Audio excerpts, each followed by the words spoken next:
ఆయన చాలా అంటే చిన్నప్పటి నుంచి కూడా బాబా దగ్గర పెరిగిన అద్భుత ధన్యజీవి. ఈ మెహర్‌వాన్ జస్సావాలా గురించి మనం తెలుసుకుంటున్నాం. ఇంతవరకు మనం తెలుసుకున్నదేంటంటే, ఈయన తన చిన్నతనం నుండి కూడా బాబా దగ్గరికి పెరిగి, బాబా ప్రేమాశీస్సులు పొందిన భాగ్యశాలి.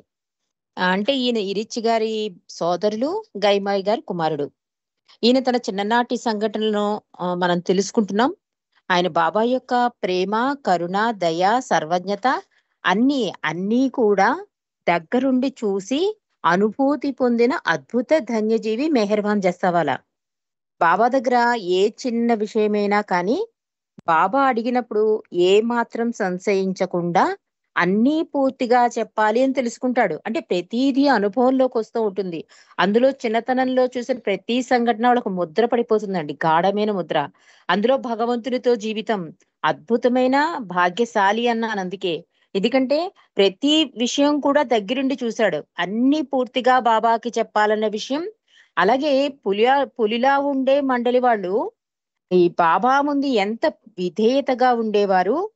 పులిలాంటి వాళ్ళు పిల్లిల్లా ఎలా మారిపోయేవారు.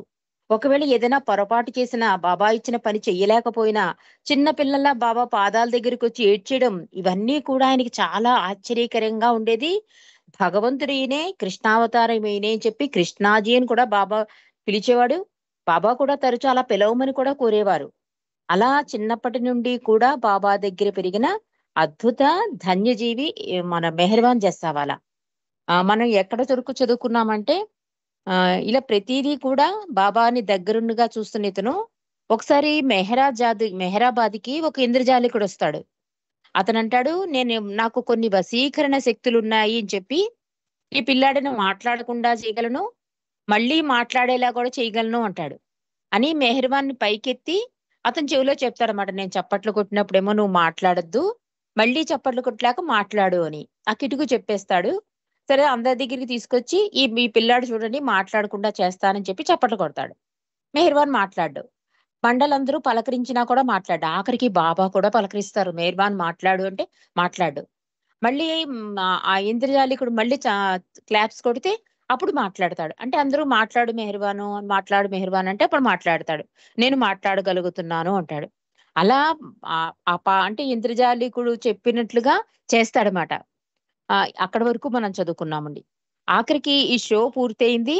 బాబా మేర్వాన్ తన గదికి పిలిచి, మణితో ఏం జరిగిందో అడుగు అంటే బాబా మాట్లాడమన్నా కూడా మాట్లాడలేదు కదా! అందుకని తనకేనా జరిగిపోయిందేమో అని మణి ద్వారా అడిగిస్తారు బాబా. మేర్వాన్ అంటాడు, "బాబా ఏం జరగలేదు. అది చిన్న ట్రిక్ అంతే బాబా. అతను నన్ను మౌనంగా ఉండమన్నాడు. నేను ఉన్నాను" అన్నాడు. బాబా కాదు, నువ్వు అతనికి వశమైపోయావు అన్నారు బాబా. అంటే కాదు కాదు నువ్వు అతనికి వశీకరణలో చిక్కుకుపోయావు. అందుకే మాట్లాడలేదు అన్నారు బాబా.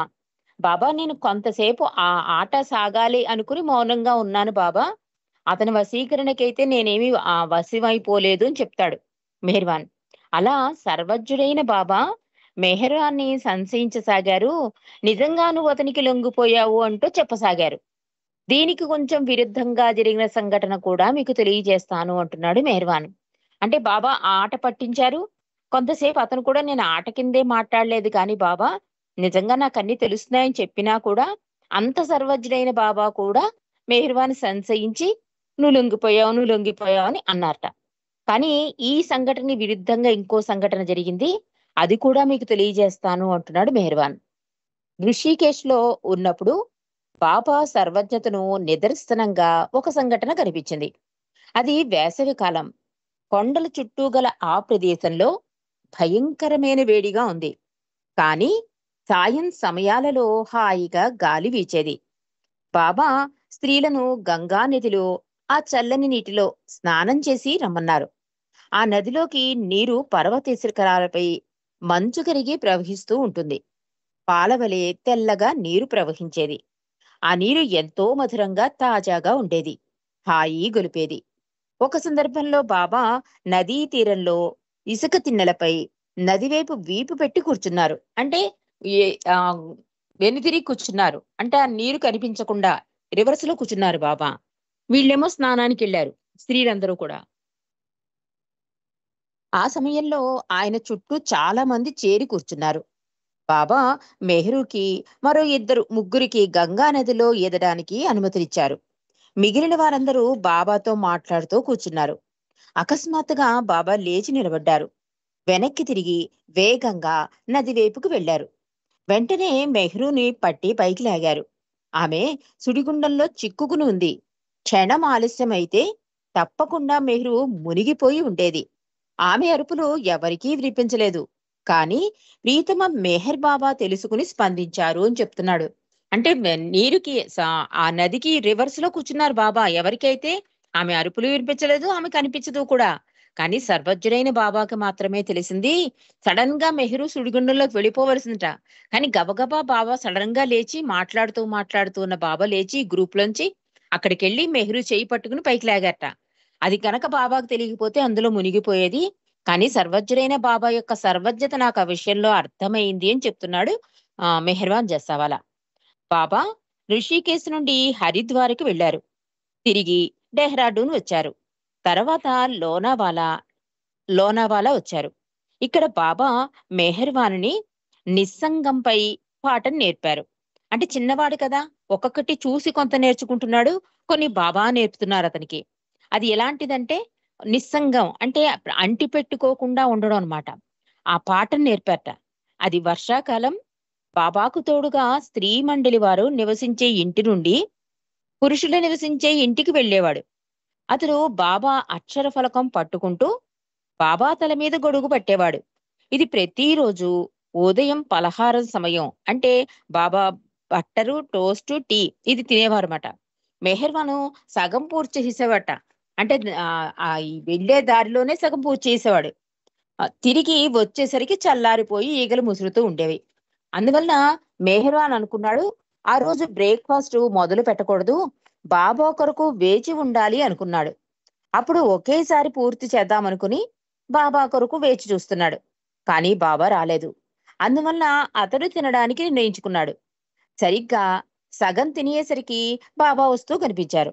అప్పుడు మెహర్వాన్ అనుకున్నాడు, దైవీ మానవుడు తనకు తాను కష్టపడుతూ తన శిష్యుల్లో నిస్సంగత్వం మేలుకొలపడం గమనించదగినది. అంటే ఆ బాబా రాకుండా ఉందామని అనుకున్నాడు. కానీ అవలేదు అతనికి. అంటే బలవంతంగా కోరికను అణుచుకోవడమే కదా! అలా అవసరం లేదన్నట్టుగా బాబా ఆ రోజు కావాలనే లేట్ చేయడం, అతను చూసి చూసి తినేయడం జరిగింది. ఈ రకంగా ఒక రకంగా ఆ నిస్సంగత్వం ఒక పాఠంలా నాకు అవగతమైంది అని చెప్తున్నాడు. ఆహ్, మెహర్వాన్ జస్సావాలా. మెహర్వాను బాబాయే మా జీవితం. ఆయనతో నివసించడమే మాకు కావలసింది. అందువలన సహజంగానే ఆయనను సంతోషపరచడానికే చూస్తాం. అలా ఆయనతో జీవించడం మాకు సాధ్యమవుతుంది. అలా ఆయనను సంతోషపరచడానికి మేము నేర్చుకునే పాఠాల ముందు మా కుటుంబ జీవితాలు విలువలేనివిగా మారేవి చెప్తున్నాడు మెహర్వాను. బాబాతో ఉండడమే మాకు కావాల్సింది. అందువలన సహజంగానే ఆయన సంతోషాన్నే కోరతాం. అంటే ఆయనతో జీవించడం, ఆయన సంతోషం కోరడం ఇవన్నీ ఏమవుతాయంటే మా జీవితాలు అంటే మా పర్సనల్ జీవితాలు మాకు ఇంపార్టెన్స్‌గా అనిపించేవి కావు అని చెప్తున్నాడు. మెహర్వాన్ తను చదువుతున్న కాలేజీలో ఒకసారి సంగీత సమాజంలో సభ్యత్వానికి సొమ్ము చెల్లించాడు. అంటే ఇవన్నీ కూడా అనుభవం మీద వచ్చిన పాఠాల ద్వారా బాబాకి దగ్గరతనం, బాబా యొక్క సర్వజ్ఞత, బాబా యొక్క ప్రేమాశిస్సులు, బాబా సంతోషం, బాబాతోనే ఉండడం అవే ముఖ్యం కానీ తన జీవితం ముఖ్యం కాదు. ఇవన్నీ కూడా అనుభవం ద్వారా అనుభూతి పొంది నేర్చుకున్న పాఠాలు కనుక తను బాబా ద్వారా నేర్చుకున్న ఇంకో పాఠాన్ని మనకి తెలియజేస్తున్నాడండి. అంటే బాబా సంతోషాన్ని ఎలా కోరుకోవాలన్న విషయంలో మెహర్వాన్ చెప్తున్నాడు. సంగీత సమాజంలో ఒక సభ్యత్వం కోసం సొమ్ము చెల్లించాను. ఆ సంగీత కచేరీ బాబా బింద్రా హౌస్‌కి రాబోతున్న రోజునే ఏర్పాటైంది. మెహర్వాను సంగీత ప్రియుడు. అందువలన వెళ్ళాలనుకున్నాడు. కానీ తల్లి గైమాయి వెళ్ళవద్దని, బాబా త్వరగా రావచ్చు.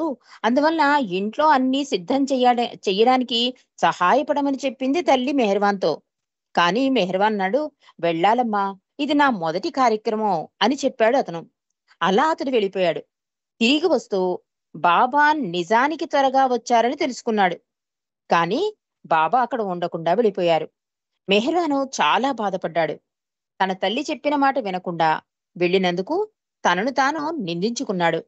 పైగా ఆ సంగీత కార్యక్రమాన్ని కూడా అతడు ఆనందించలేకపోయాడు. ఎందుకంటే బాబా సాన్నిధ్యంలో ఉన్నంత ఆనందం ఇంకెక్కడా దొరకదు. అతనికి అనుభూతి అవుతోంది ప్రతి విషయంలో కూడా. కానీ సంగీతం చూద్దామనే చిన్న వయసు కదా! అక్కడికెళ్ళినా కూడా ఆనందాన్ని పొందలేకపోయాడు. బాబా సాన్నిధ్యాన్ని కూడా మిస్ అయిపోయాడు. అదే చెప్తున్నాడు. చూడడానికి, వినడానికి ఇవి చిన్న సంఘటనలే అయినా ప్రియతమ బాబా మెహర్వాన్ జీవితంలో సుస్థిరమైన కేంద్ర స్థానాన్ని ఆక్రమించారు. అతనికి బాబా అన్నిటికంటే ప్రధాన విషయం. అతనిలో ఈ ఎరుక గురించి తరచూ చెప్పేవాడు. అది చాలా క్రమశిక్షణలతో కూడిన ఖచ్చితంగా అంటే కూడిన జీవితం ఖచ్చితంగా ఉండేవారు. తల్లి గైమాయి కూడా ప్రేమమయి పెరుగుతున్న పిల్లలు సహజంగానే నియమాలను ఉల్లంఘించడం, వ్యతిరేకించడం చేస్తూ ఉంటారు. సహజంగా గైమాయిలో ప్రేమ ప్రేమతోనే ఉంటుంది. తల్లి ఎప్పుడు పిల్లలతో ప్రేమతోనే ఉంటుంది కదా! కానీ ఆవిడ చెప్పినవన్నీ కూడా వాళ్ళు ఉల్లంఘించినా, వ్యతిరేకించినా కూడా గైమాయి చాలా నెమ్మదిగా, ప్రేమగా ఉండేది. కానీ అటువంటి సమయాలలో స్థిర నిశ్చయం కలిగి ఉండేది. బాబా ఇచ్చను గౌరవించి అందరూ జీవించేలా ప్రోత్సహించేది గైమాయి. ఆమె దగ్గర మంచి అస్త్రం ఉండేది.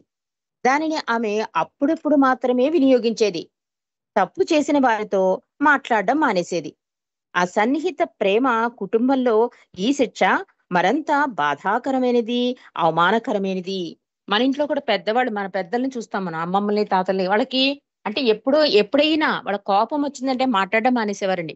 2 డేస్, 3 డేస్. కానీ అది చాలా నరకంగా ఉంటుంది మనకి. వాళ్ళు మాట్లాడే వరకు వాళ్ళ చుట్టే తిరుగుతూ ఉంటాం. గైమా అలాగే చేసేదిట. అంటే ఓర్చుకున్నంత సేపు ఓర్చుకునేది. నెమ్మదిగా చెప్పేది, ప్రేమగా చెప్పేది, బుజ్జగించేది. ఇంకా ఆఖరికి ఏమేది ఒక అస్త్రం ఉండేదట ఆవిడ దగ్గర. ఏదైనా ఒకవేళ ఆ మాట వినకపోయినా, ఏదైనా చేసినా కూడా ఆవిడ మాట్లాడడం మానేసేట. దాంతో అది అనుభవించిన వాళ్ళకి అది నరకంగా ఉండేట. ఎందుకంటే ప్రేమమయి ఆవిడ ఎప్పుడూ ప్రేమగా ఉండే తల్లి మాట్లాడకపోతే పిల్లలు చాలా బాధపడతారు కదా! అది చాలా అవమానకరంగా భావించేవారట. అలాంటి పరిస్థితి రాకూడదని కూడా అనుకునేవారట వాళ్ళు. అది చెప్తున్నాడు మెహర్వాన్. అనుభవంతోనూ, పరిశీలనతోనూ పిల్లలు తప్పనిసరిగా ప్రయోజనాన్ని పొందుతారు. తాము ఎదిగే వయసులో ఒక క్రమశిక్షణా సంస్థ యొక్క మార్గదర్శకత్వంలో పెరిగినప్పుడు అటువంటి జీవితం ముందు జీవితంలో ఎదురయ్యే సమస్యలతో సవాళ్లను ఎదుర్కొనే ధైర్యాన్ని, బలాన్ని, జ్ఞానాన్ని అందిస్తుంది వారికి ఆ జీవితం. మేర్వాన్ జీవితంలో తన తల్లిదండ్రులు ముఖ్యంగా తల్లి గైమాయి నిరంతరం బాబా వాంఛితం, బాబా ఇచ్చ గురించి ఎరుక కలిగించేది. అంటే ఎలర్ట్ చేసేదిమాట. ఇది బాబాకు సంతోషం. ఇది బాబా యొక్క ఇచ్చ. మీరు కంపల్సరీ వెళ్ళాలి. ఇది ఆచరించాలి అని ఎప్పుడూ కూడా ఎరుక కలిగిస్తూ ఉండేటండి. మన హృదయంలో నిరంతరం ఆయన అందుబాటులో ఉంటాడు. అంతేకాదు ఎవరైనా బాబాను అసంతృప్తిపరిచే ప్రవర్తన కలిగి ఉన్నప్పుడు ఆ విషయం బాబాకి తెలుస్తుంది. కానీ మెహర్వాని విషయంలో తనను తాను మలుచుకోవడం అనేది చాలా సహజంగా ప్రేమతో జరిగింది. అందువలన అంతరంగ ఆనందం, సంతృప్తి అలవడ్డాయి అతనికి. అనవసర ఒత్తిడి, భారం ఏదీ లేకుండానే అది బాబాకు అతనికి మధ్య ఏర్పడిన తీయని బంధం సర్వోన్నతమైన ప్రాధాన్యత కలిగినదిగా ఏర్పడింది. ఆ బంధం తన కుటుంబంతో కాదు, బాబా కోరినట్లు బాబా పైనే ఏకాగ్ర దృష్టి ఏర్పడింది మెహర్వాన్‌కి. ఇరిచ్ విషయంలో కూడా తొలిసారి బాబాను కలిసినప్పుడు జరిగిన సంఘటన దీనికి తార్కాణం చెప్తున్నాడు మెహర్వాను. అంటే అది చాలా సహజంగా ఎందుకంటే బాబా దగ్గరే పెరిగిన బిడ్డ కనుక అంత అద్భుతంగా అది ఒక ఒత్తిడి వలన బలవంతంగా బాబా ఇచ్చిన అంగీకరించడం, బాబా సంతోషాన్ని ఇవేమి కాదు. అది ఆటోమేటిక్ గా ఆయన సాన్నిధ్యంలో గడపడం వల్ల బాబాకే ఇంపార్టెన్స్ ఇవ్వడం, ఆ ప్రాధాన్యత విలువ తెలియడం ఇవన్నీ కూడా అతనికి అనుభవపూర్వకంగా తెలిసాయి కనుక అతనికి బాబాకి మధ్య ఏర్పడిన బంధం అసామాన్యమైనది అని రాస్తున్నారు. కానీ ఇరిచ్చి విషయంలో కూడా తొలిసారి బాబాని కలిసినప్పుడు జరిగిన సంఘటన దీనికి తార్కాణమని చెప్తున్నారు. అది ఎప్పుడంటే 1925 గైమాయి ఆమె కుటుంబంతో కలిసి పెద్ద గుర్రపు బండిలో మెహరాబాద్ వచ్చారు.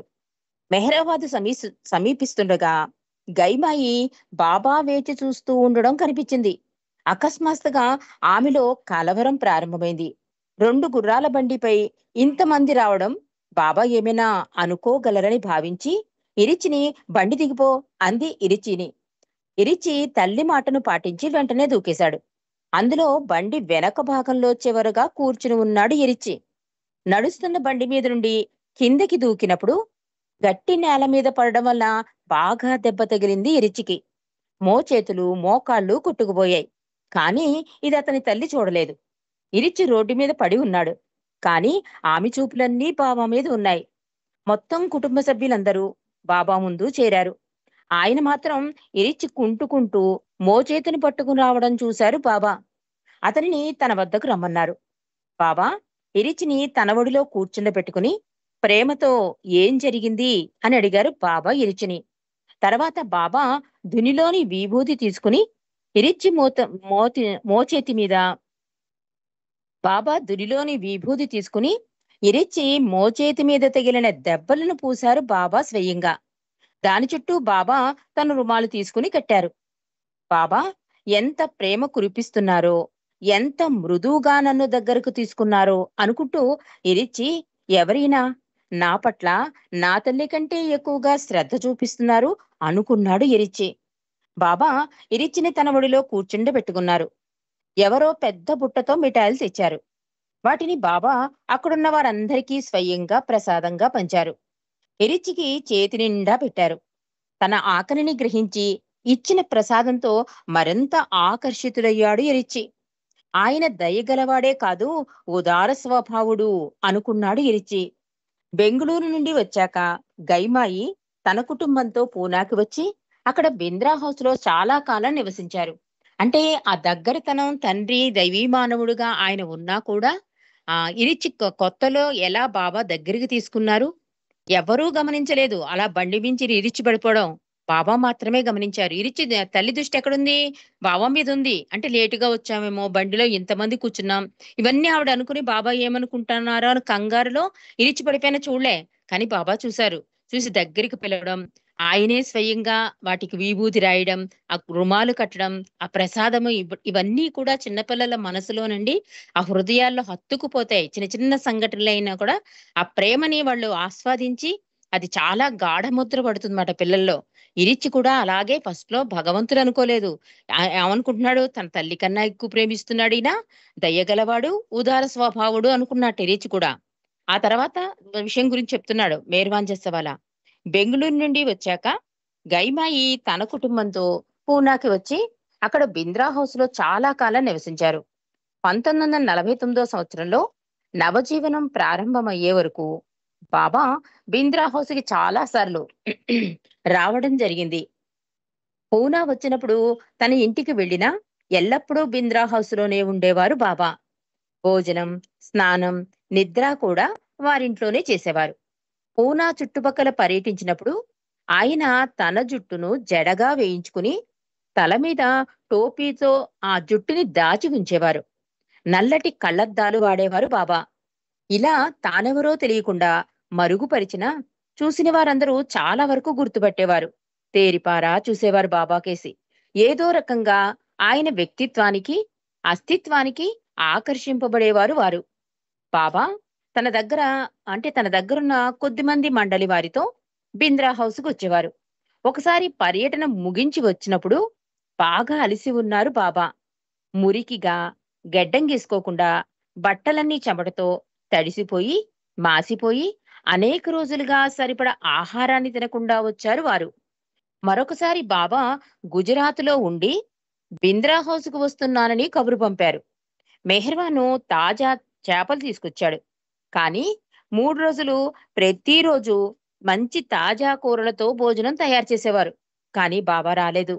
గైమాయి తదితరులు చాలా ఆతృత పడ్డారు. 3 రోజులు బాబా ఆలస్యంగా వచ్చిన తర్వాత ఏం జరిగిందో తెలిసింది. బొంబాయి వైపుగా ఉన్న గుజరాత్లో అనుకోకుండా వచ్చిన వరదల కారణంగా రైలు ఆగిపోయింది. రైలు పట్టాలు కొట్టుకుపోయాయి. బాబా, మండలి రైల్లోనే ఉండిపోయారు. వీరందరూ కాలక్షేపం కోసం పేకాట ఆడుతున్నారట. ఉదయం టీ కొరకు బాబా ఇరిచిని ఇంజన్ డ్రైవర్ దగ్గరికి వెళ్లి వేడి నీరు తీసుకురమ్మన్నారు. ఆ డ్రైవరు పార్సీవాడు.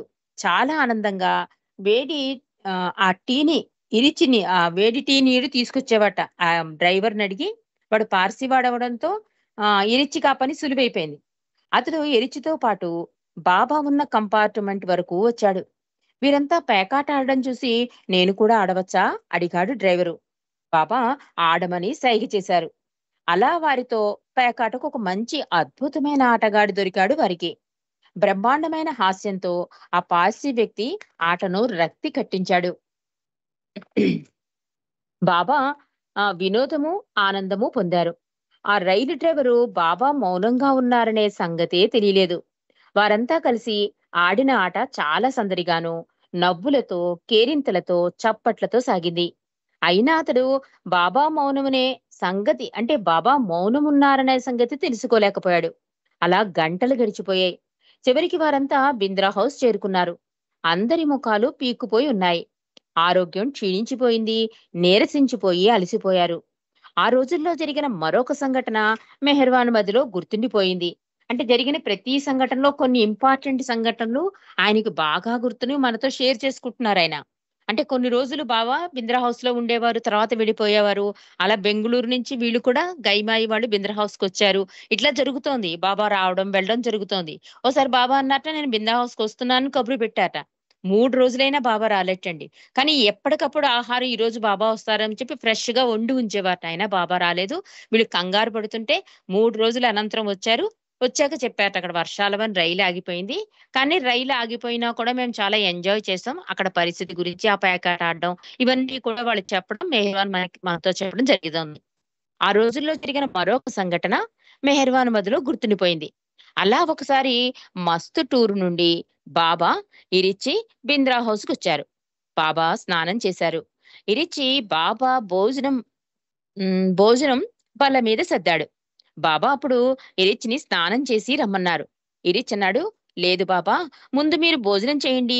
అప్పుడు నేను స్నానానికి వెళతాను అన్నాడు ఇరిచి. బాబా అన్నారు, లేదు లేదు, నువ్వు స్నానం చేసి కొంచెం రిలాక్స్ అవ్వు అన్నారు బాబా. ఇరిచ్ అన్నాడు, లేదు బాబా, నేను స్నానానికి వెళితే మీరు ఏదో చేస్తారు, నాకు మరంత పని కల్పిస్తారు అన్నాడు ఇరిచి. బాబా అన్నారు, లేదు ఇరిచ్, నేను నా భోజనం చేస్తానంతే, ఇంకేం చేయను అన్నారు బాబా. అయినా ఇరిచ్ వెళ్ళడానికి ఇష్టపడలేదు. చూడు బాబా, నేను చెబుతున్నాను, తర్వాత పెడతాను అన్నాడు ఇరిచ్చి బాబాతో. ఆ సమయంలో అక్కడున్న గైమాయి ఇదంతా చూసి ఇరిచ్చితో అంటుంది, బాబా నిన్ను వెళ్ళమన్నప్పుడు వెళ్ళు, బాబా చెప్పినట్లు ఎందుకు చెయ్యవు అంది గైమాయి ఇరిచితో. బాబా అన్నారు, ఇంకా గట్టిగా, ఎరిచి వెళ్ళి స్నానం చేసిరా, నేను చెప్పాను కదా, నేనేమి ముట్టుకోను అన్నారు. గైమాయి ఇలా వెంటనే అంటే ఈ వాదన జరుగుతోంది కదా, గైమ వెంటనే అడ్డుకుంది. బాబా ఏం చెప్తున్నారు అది చెయ్యి ఇరిచి అంటే బాబా కూడా కొంచెం గట్టిగా అన్నట. ఇప్పుడు నేను చెప్తున్నాను కదా, వెళ్ళు నువ్వు స్నానం చేసిరా, నేను భోజనం చేస్తాను అన్నట. అంటే కొంచెం గట్టిగానే నిన్ను వెళ్ళమన్నప్పుడు వెళ్ళు, బాబా చెప్పినట్టు ఎందుకు చేయమని గైమాయి అనడం, బాబా కూడా గట్టిగా అనడం. ఇంకా గట్టిగా, నువ్వు స్నానం చేసిరా, నేను చెప్పాను కదా, నేనేం ముట్టుకోను అన్నారు బాబా. బాబాతో పాటు ఇరిచ్చి నిరంతరం ఉంటూ ప్రయాణాలు చేస్తూ ఉంటాడు. ఎన్నో పరిస్థితులు ఎదురవుతాయి. చీకట్లో కూడా ప్రయాణం చెయ్యాలి. అందువలన ఇరిచ్చి తన సంచుల్లో కావలసిన వస్తువులన్నీ చేతితో ముట్టుకుంటే ఆ వస్తువేమిటో తెలిసిపోయేలా సర్దిపెట్టేవాడు. అంటే మనకు కూడా తెలుసండి. ఇరిచి చొక్కా నిండా కూడా జేబులుండేవి. అగ్గిపుల్ల దగ్గర నుంచి పెద్ద అంటారు చూడు అవసరం బాబాకి ఏది అవసరమో అని చెప్పి అగ్గిపుల్ల, సూది, దారం, బ్రెడ్డు, బిస్కెట్, మందులు అన్నీ ప్రతి జేబులోనూ బాబాకి అడిగిన వెంటనే లేదు అనకుండా ఉండడం కోసం అన్ని జేబులు కుట్టించినవటండి కోటి నిండా కూడా. అంటే ఇది స్టార్టింగ్‌లో ఎలా ఉండేది చెప్తున్నాడు. అంటే ఇరిచి ఒక సంచిలో సర్దుకునేవాట. అవన్నీ ఒక పద్ధతిగా అంటే కళ్ళు మూసుకునైనా బాబా అడిగిన వెంటనే ఇచ్చేయడానికి వీలుగా సర్దుకునేవాట సంచి. ఆ సంచి ఉంది ఇరిచి దగ్గర. ఇరిచి స్నానానికి వెళ్ళాడు. బాబా భోజనం చేశారు. గైమాయిని సంచిలో నుండి టానిక్ బాటిల్ తీసుకురమ్మన్నారు. భోజనం తర్వాత అరగడానికి బాబా ఈ మందు ఒక స్పూన్ తీసుకుంటారు. అది రోజు అలవాటు. అది ఇరిచ్చిస్తాడు. కానీ ఈ రోజు భోజనం అయిపోయింది. ఇరిచ్చి స్నానానికి వెళ్ళిపోయాడు కదా! అందుకని గైమాయిని తీసిమన్నారట. అంతలోనే బాబా అన్నారు, ఆగు ఆగు, నేనే తీసుకుంటాను. దీన్ని నువ్వు ముట్టుకున్నావని ఇరిచ్చికి తెలిస్తే గొడవ పెడతాడు అన్నారు బాబా గైమాయితో. గైమాయి సాయంతో బాబా ఆ సీసాను వెతకసాగారు. అలా వెతకడంలో ఆ సీసా కింద పడిపోయి పగిలిపోయింది. ఓ బాబా, ఓ చూడు ఏం జరిగిందో, జరగకూడదు జరిగిపోయింది. అంచేటప్పుడే ఇప్పుడు నీ చెయ్యి బాబా. అంటుంది ఆవిడ. గైమాయి సాయంతో వెతుకుతున్నాడు. ఈలోగా బాబా వెతుకుతున్నారు. ఆ సీసా కింద పడిపోయింది. అప్పుడు ఇరిచి అంటున్నాడు, ఓ చూడు ఏం జరిగిందో, జరగకూడదు జరిగిపోయింది. ఇప్పుడు నీ కొడుకు నాపై కోపగించుకుంటాడు అన్నారు బాబా గైమాయితో. గైమాయికి చాలా విడ్డూరంగా కనిపించింది. బాబాతో ఆమె అంటుంది, నిన్ను ఏదైనా అనడానికి వాడికి ఎంత ధైర్యం బాబా, నీ మీద కోపగించేదెవరు అంది గైమాయి. లేదు లేదు, నిజంగానే నా మీద కోపం వస్తుంది ఇరిచికి. ఏమీ తాకవద్దని చెబుతూనే వెళ్ళాడు. మనం అతని మాట వినలేదు. ఇప్పుడేం జరిగిందో చూడు అని చెప్పి బాబా ఒక క్లాత్ తీసుకుని నేలను ఊడ్చే ప్రయత్నం చేయసాగారు. గైమాయి వద్దు బాబా వద్దు అని చెబుతూనే ఉంది. ఇరిచ్చిపై ఆమెకు బాగా కోపం వచ్చింది. తాను కూడా నేలను శుభ్రం చేయసాగింది. బాబా కూడా చేస్తూ, చేయి పాపా, త్వరగా ఇదంతా శుభ్రం చేసేద్దాం. ఏం జరిగిందో ఎరిచికి తెలీదు, నీకు తెలీదు. నిజంగానే చిరాకు పడతాడు అంటే బాబా కంగారు పడిపోతున్నారన్నమాట. ఇరిచి ఎంత చిరాకు పడిపోతాడో బాబాకి తెలుసు. అంటే అంత శ్రద్ధగా బాబాని చూసుకుంటాడు అతను. కానీ ఈ చిన్న సంఘటన ఏమవుతుంది, ఇరిచిని బాధ పెడుతుంది కదా అని బాబా ఉద్దేశం. అందుకని బాబా అంటున్నారు, ఇరిచి చెప్తూనే ఉన్నాడు, అయినా నేను ఈ పొరపాటు చేశాను. ముందు ఈ మందంతా క్లాత్ తో బట్టతో తుడిచేద్దాము. ఇరిచికి అసలు తెలీదు, నువ్వు కూడా ఏం తెలియనట్టు ఉండు. ఎందుకంటే ఈచి సంగతి నీకు తెలీదు, చిరాకు పడతాడు. అంటే తల్లికి తెలియదా బిడ్డ సంగతి? కానీ బాబా చూడండి, మామూలు మానవుడిలా దైవీ మానవుడి చర్య ఎలా ఉంటుందో. ఇది ఇలా జరుగుతుండగానే ఇరిచి గందరగోళం విని గట్టిగా అరుస్తున్నాడు. ఎవరైనా ఆ సీసాను ముట్టుకున్నారా అంటూ త్వరగా ఒళ్ళు తుడుచుకుని బయటకు వచ్చాడు ఇరిచి. బాబా, నాకు తెలుసు నువ్వు ఈ పని చేస్తావని. నా మాట విన్నవు కదా, ఏం జరిగిందో చూడు, అందుకే చెప్పాను స్నానానికి తర్వాత వెళ్తానని అని చిరాకు పడసాగాడు ఇరిచి బాబా మీద. గైమాయి తన కొడుకు ఇలా అనడం చాలా కలవరపడింది. కాని భగవంతుడైన మెహర్ బాబా అనేక సార్లు క్షమాపణ చెప్పుకున్నారు. క్రమంగా ఎరిచ్చి శాంతపడ్డాడు. గైమాయి మాత్రం ఎరిచ్చి ప్రవర్తనకు తీవ్రంగా నొచ్చుకుంది. బాబా ఆమెను కూడా ఒప్పిస్తూ ఇరిచ్చి తనకు తల్లి లాంటి వాడని చెప్పసాగాడు.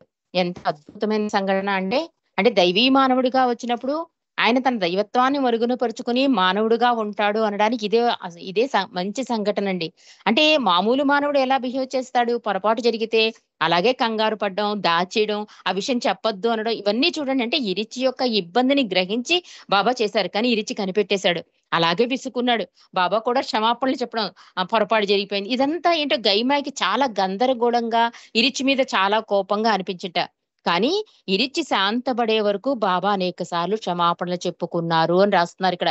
ఎంత అంటే పరిపూర్ణ పాత్ర వహించారు అంటారు ఇరిచి. 100% ఇచ్చేశాడు బాబా ఈ అవతారంలో, మానవుడుగా దైవంగా కూడా. అందుకే గైమాయి మాత్రం ఇరిచి ప్రవర్తనకు తీవ్రంగా నొచ్చుకుంటే బాబా అన్నట్ట, ఇరిచి తనకు తల్లి లాంటి వాడు అని. కాబట్టి ఇరిచి లాంటి వాడు నిజంగా గొప్ప అదృష్ట భాగ్యశాలి అండి. మరిన్ని విశేషాలు రేపు తెలుసుకుందాం. అవతార్ మెహర్ బాబా కీ జై.